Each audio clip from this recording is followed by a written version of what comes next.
Pagi di Purwakarta tampak seperti biasa. Sinar matahari hangat menyusup di sela-sela atap seng kios dan gerobak yang berjajar di sepanjang trotoar terminal. Suara pedagang saling bersahutan, menawarkan dagangan mereka. Namun, di balik keriuhan itu, ada keresahan yang menggantung di wajah para pedagang kecil. Kang Dedi Mulyadi, tokoh masyarakat yang dikenal karena kedekatannya dengan rakyat dan sikap tegasnya, baru saja selesai menghadiri acara adat di sebuah desa pinggiran. Saat hendak kembali ke rumah dinas, ia dihampiri oleh seorang ibu tua yang mengenakan kerudung lusuh dan membawa keranjang berisi gorengan yang belum laku. "Yeu Kang, abdi nuhun, tapi abdi oge hoyong nyarita keun keayaan di terminal," ucap ibu itu dengan suara lirih dan penuh rasa takut. Kang Dedi langsung meminta ibu itu duduk dan menceritakan semuanya. Ibu itu, Bu Enah namanya, mengatakan bahwa sudah hampir 2 minggu para pedagang di sekitar terminal dipungut uang oleh seseorang yang mengaku sebagai anggota kepolisian.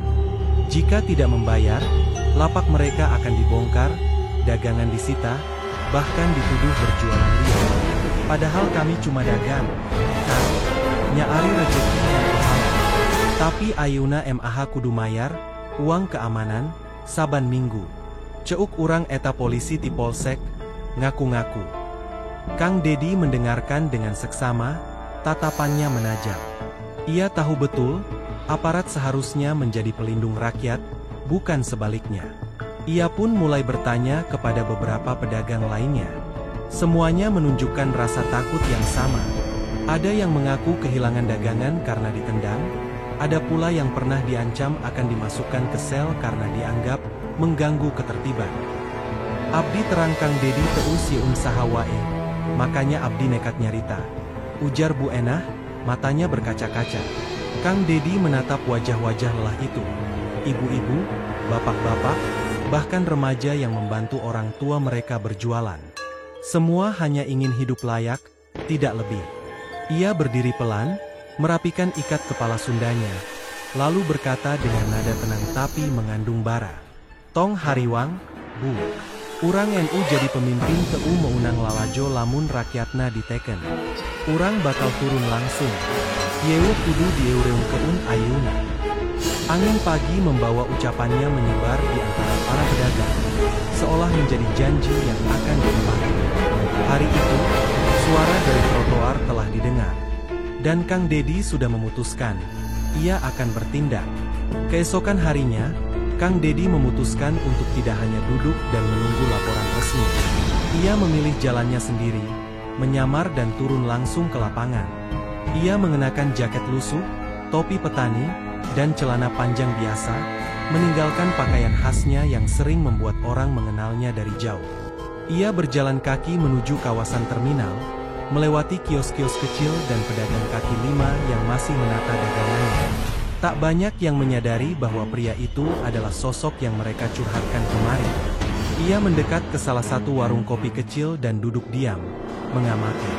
Di ujung trotoar, terlihat seorang pria berseragam polisi berjalan santai sambil menggenggam buku catatan kecil. Setiap kali berhenti di kios, ia berbicara singkat, lalu menerima lembaran uang yang dilipat kecil. Beberapa pedagang terlihat menyerahkan uang itu dengan tangan gemetar. Kang Dedi mencatat segalanya dalam hati. Ia memotret dengan ponsel tuanya secara diam-diam, memastikan ia memiliki bukti jika nanti harus berbicara lantang. Sorot matanya tajam, bukan karena marah semata, tapi karena rasa kecewa yang dalam. Ini bukan sekadar penyalahgunaan jabatan, ini adalah pengkhianatan terhadap rakyat kecil. Seorang pedagang nasi uduk terlihat ragu-ragu saat menyerahkan uang. Polisi itu bersikap kasar, bahkan sempat mendorong gerobaknya hingga bergeser. "Kalau nggak mau kerja sama, besok lapakmu saya amankan," bentaknya. Kang Dedi berdiri dari bangkunya. Masih dengan tenang, ia menghampiri sang polisi dari belakang. "Kumaha, Pak? Keamanan dijual ayeuna?" tanyanya datar, namun penuh tekanan. Polisi itu menoleh, dan raut wajahnya seketika berubah saat mengenali siapa yang berdiri di depannya. Ia menarik napas, mencoba tersenyum, tapi tidak berhasil menyembunyikan kegugupannya. Pak, Kang Dedi, Lanjut ke Tadi sigana urang tadi liat anjeun narima duit ti warga. Eta keur pajek naon? Pak? Tanya Kang Dedi sambil melipat tangan. Beberapa pedagang mulai mendengar. Mereka belum berani bicara, tapi kehadiran Kang Dedi seperti memberi mereka napas baru. Ada yang mencatat kejadian itu dengan ponsel, ada pula yang berbisik sesama. Polisi itu mencoba berkelit. Itu cuma uang sukarela, Kang, buat kebersihan dan keamanan. Jawabnya terbata. Sukarela teh ku cara maksa, ku cara ngancem. Anjeun nyadar teu, jabatan polisi teh ngabela rakyat, lain ngarah narik pungli. Suara Kang Dedi meninggi, namun tetap terkendali. Wajah sang oknum semakin pucat. Ia tak berkutik. Kang Dedi menoleh ke warga, lalu berseru, warga kudu wani ngomong. Lamun aya enu nyalahgunakeun jabatan, urang sing getol nolak. Hari ini, cukup sudah. Kerumunan makin padat. Dukungan mengalir dari mulut ke mulut. Hari itu, bukan hanya Kang Dedi yang bersuara, tapi rakyat kecil di trotoar pun mulai ikut berbicara. Dan itu baru permulaan. Setelah kejadian di terminal, Kang Dedi tidak langsung pulang. Ia memilih duduk bersama para pedagang di bawah tenda kecil dekat pos ojek. Kopi hitam disuguhkan oleh seorang bapak tua yang sejak awal hanya diam menyimak. Suasana masih tegang, tapi perlahan mulai cair. Pak, abdi hoyong terang, saha ngaran eta anggota? Tanya Kang Dedi dengan suara pelan, tapi penuh penekanan. Warga saling pandang. Sebagian tampak ragu. Ketakutan masih menggantung di udara, seolah nama itu sendiri membawa beban. Seorang anak muda, pedagang pulsa keliling, memberanikan diri bicara. Namanya Bribka Hendra, Kang. Sering tugas di sekitar sini. Tapi kalau warga komplain, dia selalu bilang, silakan, saya orang dalam, nggak takut siapapun. Kang Dedi mengangguk pelan. Nama itu akhirnya keluar. Tak asing baginya, ia pernah mendengar keluhan serupa dari tempat lain. Namun tak ada yang pernah menyebut langsung. Bribka Hendra, gumam Kang Dedi sambil mengetik sesuatu di ponselnya.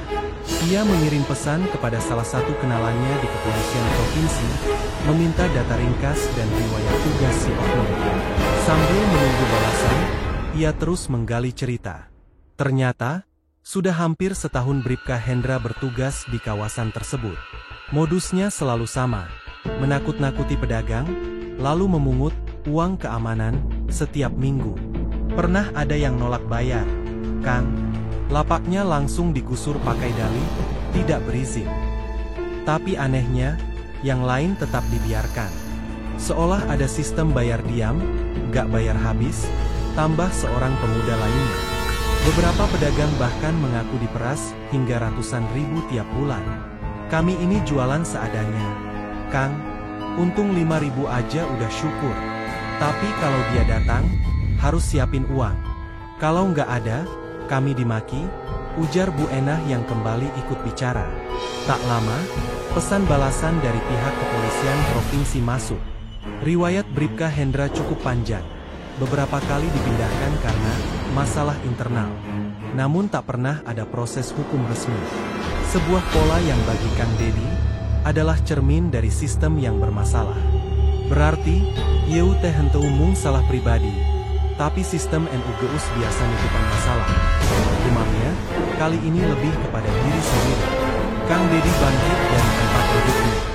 Warga kudu teu sieun deui. Urang bakal buka yeu kasus. Bribka Hendra teu bisa terus-terusan ngancem urang. Tapi urang oge kudu wani bersaksi. Sabenerna, keluarga di lembur yeu NU jadi korban. Beberapa pedagang mengangguk dengan perlahan. Ada keraguan, tapi juga harapan. Untuk pertama kalinya, mereka merasa ada yang berdiri di pihak mereka secara nyata. Kang Dedi lalu berdiri tegak, menatap ke arah terminal yang mulai sepi. Urang bakal hadirkan bukti. Urang bakal lapor ke Apropam. Tapi urang butuh saksi. Ulah sieun. Yeu keur masa depan barudak urang. Yeu terminal, tong jadi tempat kejahatan berkedok seragam. Hari itu, nama Bribka Hendra tak lagi hanya disebut diam-diam di belakang gerobak. Ia kini menjadi simbol ketidakadilan yang siap dihadapi secara terbuka. Dan Kang Dedi takkan mundur. Hari itu, Balai Kelurahan mendadak penuh oleh warga, pedagang kaki lima, tokoh masyarakat, serta sejumlah aparat kepolisian dari sektor terdekat. Di depan, berdiri meja panjang yang disiapkan sebagai tempat duduk para pihak terkait. Kang Dedi meminta agar pertemuan ini berlangsung terbuka dan disaksikan langsung oleh warga. Kursi-kursi dipenuhi dengan wajah-wajah penuh harap. Beberapa pedagang membawa catatan, bukti pungutan liar, bahkan rekaman suara saat dimintai uang oleh Bribka Hendra. Di sisi kanan ruangan, wartawan lokal mulai menyiapkan kamera dan alat perekam. Suasana mencekam tapi syarat energi perubahan. Tak lama, Bribka Hendra tiba. Ia datang dengan dua rekan sesama polisi. Wajahnya datar, namun sorot matanya menunjukkan bahwa ia tidak nyaman berada di ruangan itu. Ia sempat menatap Kang Dedi sekilas, lalu duduk tanpa banyak bicara. Kang Dedi membuka pertemuan dengan nada tenang. Hari ini bukan untuk mempermalukan siapa-siapa, tapi keadilan harus bicara. Rakyat kecil TU bisa terus-terusan diperesku seragam. MUN bener, urang bela. MUN salah, urang bereskeu. Bribka Hendra mencoba menyela. Saya rasa ini tidak adil, Kang. Saya dijadikan kambing hitam. Padahal saya hanya menjalankan tugas. Kang Dedi menatap tajam. Tugas? Ngalaku keun pemerasan teknis. Yeu, simkuring gaduh bukti. Rekaman suara, saksi, jeung bukti transfer. Sadaya warga NU hadir di dieu terang naon NU anjeun laku keun. Seorang ibu berdiri dari barisan warga. Tangannya gemetar saat menunjukkan bukti transfer uang ke rekening pribadi Bribka Hendra. Ini bukan tuduhan kosong, Pak. Kami sudah terlalu lama diam. Suasana ruangan memanas. Beberapa polisi di belakang mulai saling berbisik. Kepala kelurahan mencoba menenangkan, namun suasana sudah terlanjur mendidih. Bribka Hendra terdiam, wajahnya menegang. Kang Dedi melanjutkan, suaranya mulai mengeras. Saya tidak bicara atas dasar emosi. Saya bicara atas dasar kebenaran. Dan kebenaran harus dipertanggungjawabkan. Sampean polisi, tapi tindakan sampean nyakiti rakyat. Itu pengkhianatan. Bribka Hendra akhirnya angkat suara. Saya cuma ngikutin sistem, Kang. Semua orang juga tahu, pungutan seperti ini udah biasa. Kalau saya dihukum, harusnya yang lain juga. Ruangan sontak riuh. Kalimat itu menyulut amarah warga. Tapi Kang Dedi justru tersenyum dingin. Kalau memang sistem yang salah, berarti kita harus berani bongkar semua. Dan sampean bakal jadi awalnya. Kepala kepolisian sektor berdiri, wajahnya tegang. Kami akan menindaklanjuti kasus ini, dan menyelidiki apakah ada keterlibatan internal lain. Bribka Hendra akan dinonaktifkan sementara untuk proses pemeriksaan. Warga bertepuk tangan. Beberapa bahkan berseru, akhirnya. Tapi Kang Dedi tahu, ini belum selesai. Ini baru langkah pertama dari perjuangan panjang. Di akhir pertemuan, ia berdiri dan berkata, saya tidak akan berhenti di sini. Urang bakal kawal yeu kasus. Rakyat kecil TU boleh kalah di tanahna sorangan. Kejujuran kudu menang, sanajan lambat. Keesokan harinya, video pertemuan panas di Balai Kelurahan tersebar luas di media sosial. Potongan saat Kang Dedi menegur Bribka Hendra dengan suara lantang menjadi viral. Komentar dari warganet membanjiri unggahan tersebut, sebagian besar memuji keberanian warga dan ketegasan Kang Dedi. Ini baru pemimpin yang berpihak, tulis salah satu pengguna. Sudah lama pungli kayak gini dibiarkan. Baru sekarang ada yang berani buka. Komentar lainnya disertai emoticon baru. Video itu juga sampai ke telinga Kapolda Jawa Barat. Tak menunggu waktu lama, ia langsung menginstruksikan Divisi Propam untuk segera melakukan pemeriksaan mendalam terhadap Bribka Hendra dan jaringannya, termasuk struktur pengawasan di tingkat sektor dan Polres. Di kantor Polres, suasana mulai berubah. Beberapa anggota tampak gelisah. Bribka Hendra dipanggil ke ruang pemeriksaan internal. Ia duduk sendiri di ruangan dingin itu, tanpa lencana, tanpa hak berbicara. Wajahnya kini tidak lagi menantang, tapi penuh penyesalan. Sementara itu, Kang Deddy menghadiri undangan talk show lokal yang membahas isu penegakan hukum di tingkat akar rumput. Ia bicara tanpa basa-basi, menyoroti bagaimana jabatan sering dijadikan alat menekan yang lemah. Jabatan itu bukan alat kekuasaan, tapi amanah. Kalau jabatan dipakai buat merampas rejeki rakyat kecil, itu sama saja nginjak harga diri bangsa. Dan saya nggak akan tinggal diam, ucapnya tajam di layar kaca. Kata-katanya menggema. Banyak kepala daerah mulai angkat bicara. Bahkan beberapa organisasi kemasyarakatan mengajukan surat terbuka ke Kapolri, meminta agar kasus ini menjadi contoh nasional tentang bersih-bersih institusi dari bawah. Namun, bukan hanya di atas yang bereaksi. Di lapangan, perubahan mulai terasa. Polisi sektor setempat menjadi lebih berhati-hati. Beberapa pedagang mengatakan bahwa untuk pertama kalinya, tidak ada lagi pungutan selama 3 hari berturut-turut. Kang Deddy pun kembali mengunjungi terminal. Warga menyambutnya seperti pahlawan. Namun ia hanya tersenyum kecil. Urang ken meunang. Yeu perang panjang. Tapi urang geus ngamimitian, jeung moal eureun. Di hadapan para pedagang, ia mengadakan dialog terbuka. Ia mendengarkan masukan, mencatat nama-nama oknum lain yang disebut masih main di belakang. Tidak semua bisa dibongkar sekaligus, tapi satu demi satu harus dipertanggungjawabkan. Sebelum pulang, Kang Deddy berdiri di tengah trotoar, di mana semua masalah bermula. Ia menatap langit, lalu berkata pelan, "Sabenerna, yeu bangsa bisa jadi adil. Lamun enu jujur teu sieun jeung enu kuat teu terus-terusan salah." Hari itu, bukan hanya Bribka Hendra yang ditegur, tapi seluruh sistem yang terlalu lama diam juga sedang diguncang.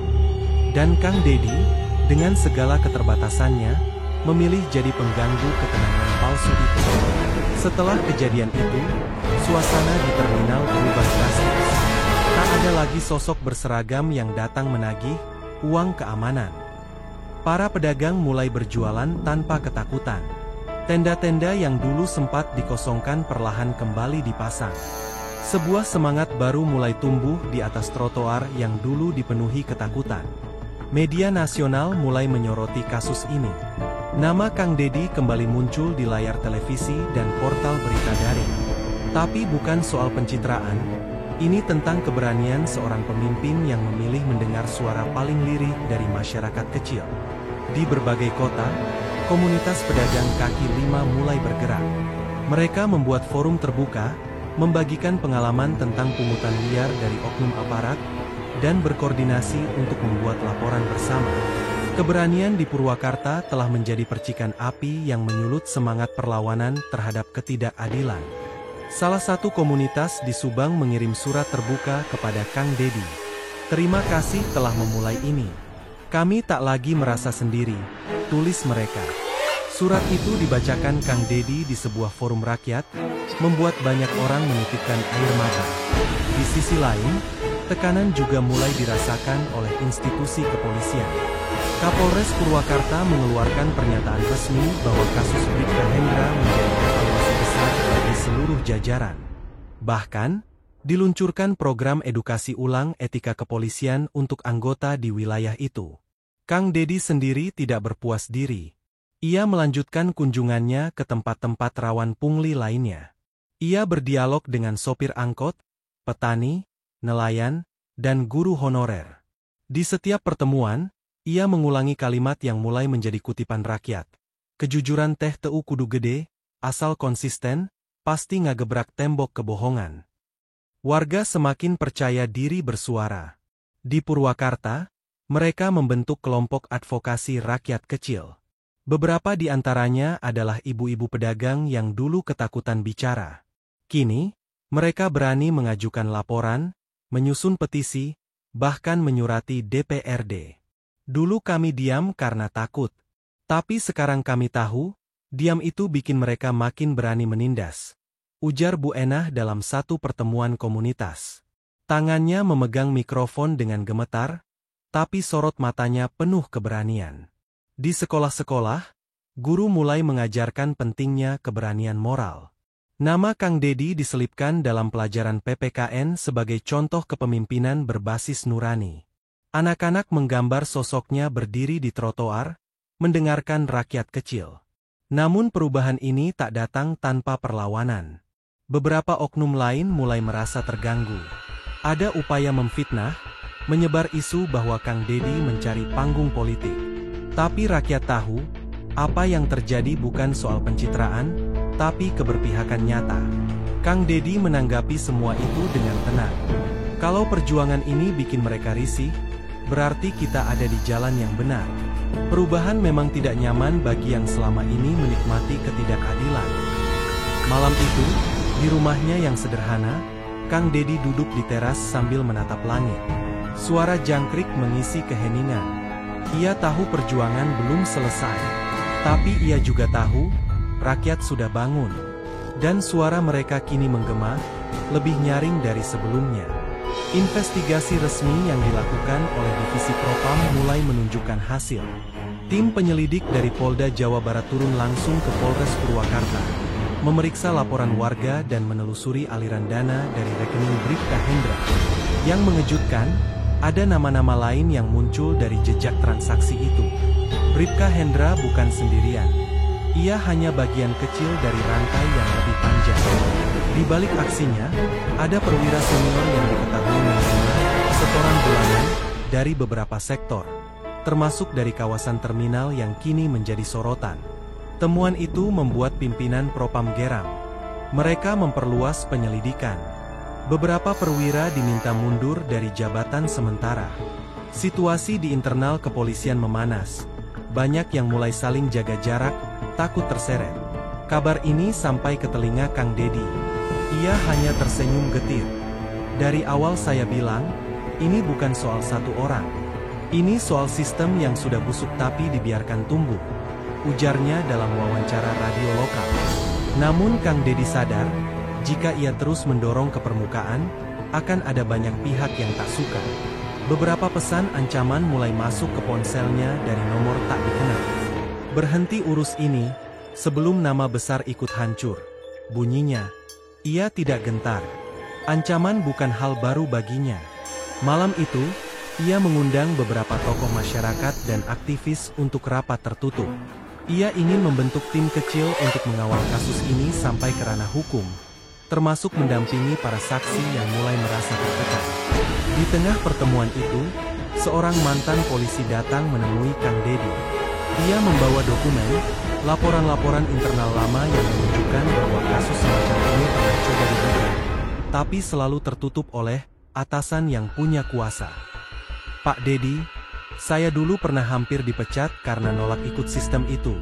Sekarang saya lihat rakyat sudah berani. Ini waktunya, ucap mantan polisi itu sambil menyerahkan dokumen-dokumen yang ia simpan diam-diam selama bertahun-tahun.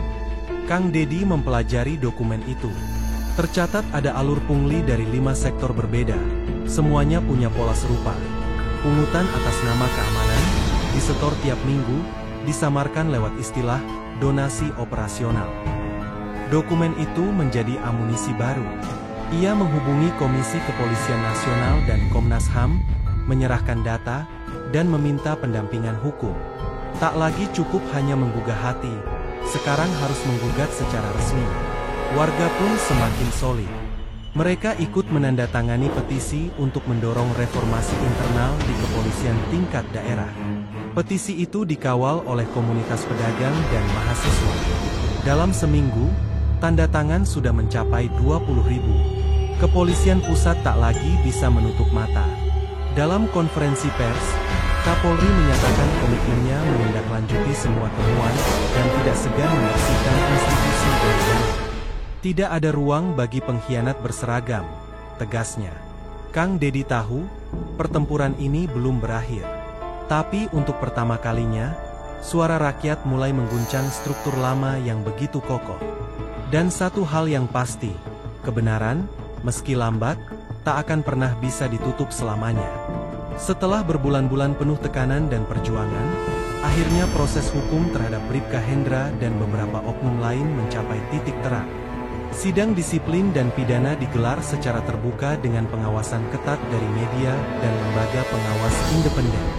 Majelis hakim memutuskan bahwa Bribka Hendra bersalah atas tindak pemerasan dan penyalahgunaan wewenang. Ia dijatuhi hukuman penjara serta pencopotan dari kepolisian. Vonis ini menjadi contoh nyata bahwa sistem bisa bertindak adil. Beberapa perwira yang terlibat dalam jaringan pungli juga mendapatkan sanksi berat, termasuk pemecatan dan pengurangan pangkat. Kapolda Jawa Barat mengumumkan kebijakan baru yang lebih ketat untuk pengawasan internal dan transparansi anggaran. Kang Deddy menjadi sosok yang semakin dihormati. Ia tidak hanya dianggap sebagai pejuang keadilan, tapi juga simbol harapan bagi rakyat kecil yang selama ini tersisih oleh sistem yang korup. Di terminal, suasana kembali hidup. Pedagang merasa aman dan mulai merapikan lapak mereka. Tak ada lagi bayang-bayang ketakutan atau tekanan pungli. Warga mulai aktif membentuk forum-forum komunitas untuk saling mendukung dan menjaga keamanan bersama. Kang Deddy terus berkeliling, mengajak masyarakat untuk terus waspada dan aktif melaporkan jika ada praktek serupa. Ia menekankan pentingnya pendidikan moral dan etika sebagai benteng utama melawan korupsi dan penyalahgunaan kekuasaan. Sekolah-sekolah di Purwakarta mulai memasukkan materi tentang hak dan kewajiban warga serta pentingnya keberanian melawan ketidakadilan. Guru-guru menggunakan kisah Kang Deddy sebagai inspirasi bagi generasi muda. Masyarakat yang dulu takut bicara kini berani menyuarakan aspirasinya. Kelompok advokasi rakyat kecil semakin kuat, dan mereka mendapatkan dukungan dari berbagai lembaga swadaya masyarakat serta organisasi kemanusiaan. Di sebuah acara peringatan Hari Demokrasi Lokal, Kang Deddy diundang sebagai pembicara utama. Ia menyampaikan pesan sederhana, perubahan besar dimulai dari langkah kecil dan keberanian suara kita semua. Namun, Kang Deddy juga mengingatkan bahwa perjuangan ini adalah tanggung jawab bersama. Bersama kita jaga keadilan, bersama kita bangun masa depan yang lebih baik. Ucapnya penuh semangat. Meski banyak yang berubah, Kang Deddy tetap rendah hati. Ia tahu bahwa perjalanan masih panjang dan ada banyak tantangan yang menunggu. Tapi kali ini, ia yakin, rakyat sudah bangun dan siap berdiri bersama. Di akhir hari, saat matahari terbenam di ufuk barat, Kang Deddy berdiri di depan terminal. Ia tersenyum penuh harapan. Ini bukan akhir, tapi awal dari perjalanan baru. Kejujuran dan keadilan akan selalu menang, jika kita tidak pernah berhenti berjuang. Beberapa bulan setelah kasus Bribka Hendra dituntaskan, gema perubahan yang digagas oleh Kang Deddy masih terasa kuat di Purwakarta. Terminal yang dulu kumuh dan penuh tekanan kini menjadi simbol ketahanan rakyat. Dinding-dindingnya dihiasi mural bertema kejujuran, gotong royong, dan keberanian bersuara. Di salah satu pojok terminal, dibangun sebuah pojok aduan masyarakat. Setiap warga bebas melaporkan dugaan pungli atau penyalahgunaan wewenang, tanpa takut. Laporan-laporan ini langsung diproses oleh tim advokasi rakyat yang kini rutin berkoordinasi dengan pihak berwenang. Generasi muda juga terinspirasi. Komunitas pemuda lokal membentuk forum pemuda jujur, yang menggelar pelatihan anti korupsi, diskusi publik, dan aksi sosial. Mereka bertekad untuk menjaga semangat perjuangan tetap hidup, meski sosok Kang Deddy tak selalu hadir di tengah mereka. Di sekolah-sekolah, nama Kang Deddy disebut dalam pelajaran PPKN sebagai teladan lokal. Murid-murid diajak berdiskusi, bukan hanya menghafal. Apa yang kamu lakukan kalau melihat ketidakadilan? Tanya guru. Dan jawaban anak-anak kini lebih berani dari sebelumnya. Namun tidak semua menyambut perubahan dengan senang hati. Beberapa kelompok lama yang merasa terganggu mulai mencoba menghidupkan kembali sistem pungli secara halus, dengan menyamar lewat istilah baru, sumbangan wajib, iuran keamanan, atau jasa perlindungan. Kabar itu sampai ke Kang Deddy. Ia pun kembali menyapa warga lewat kunjungan mendadak. Kali ini ia tidak datang sendiri, tapi bersama perwakilan pemuda, pedagang, dan bahkan kepala sekolah. Ia ingin menunjukkan bahwa kekuatan ada di kolektif, bukan pada satu orang. Di setiap kunjungan, Ia selalu berkata, perubahan itu rapuh kalau hanya diserahkan ke satu orang. Tapi kalau dijaga bersama, perubahan jadi budaya. Kata-katanya menancap kuat di benak masyarakat. Salah satu pemuda, Rian, yang dulunya hanya membantu ibunya berdagang lontong, kini dipercaya menjadi koordinator advokasi warga. Ia berbicara lantang di forum-forum kelurahan, menjadi simbol generasi baru yang melek hak dan tanggung jawab. Rian bahkan menggagas program pelatihan hukum dasar bagi pedagang kecil, bekerja sama dengan mahasiswa Fakultas Hukum dari universitas terdekat. Mereka membuat modul sederhana tentang hak warga dan prosedur hukum yang mudah dipahami. Melihat itu, Kang Dedi hanya tersenyum bangga. Ia tahu perjuangan sejatinya telah diwariskan. Lamun hiji lilin bisa ngahurung keun lilin sejen, terminal Yewu ayeuna tius jadi kota cahaya, ucapnya lirih pada suatu malam. Sementara itu, pemerintah daerah mulai melibatkan komunitas rakyat dalam proses perencanaan kota. Warga kini punya suara dalam menentukan kebijakan yang menyentuh kehidupan mereka sehari-hari. Ini bukan sekadar representasi, tapi perwujudan demokrasi yang sesungguhnya. Kang Dedi kini lebih sering berjalan tanpa pengawal, duduk di warung kopi rakyat, mendengarkan cerita baru, dan menguatkan yang mulai goyah. Ia bukan lagi pemantik, tapi penjaga api, membiarkan generasi baru menyalakan obor mereka sendiri.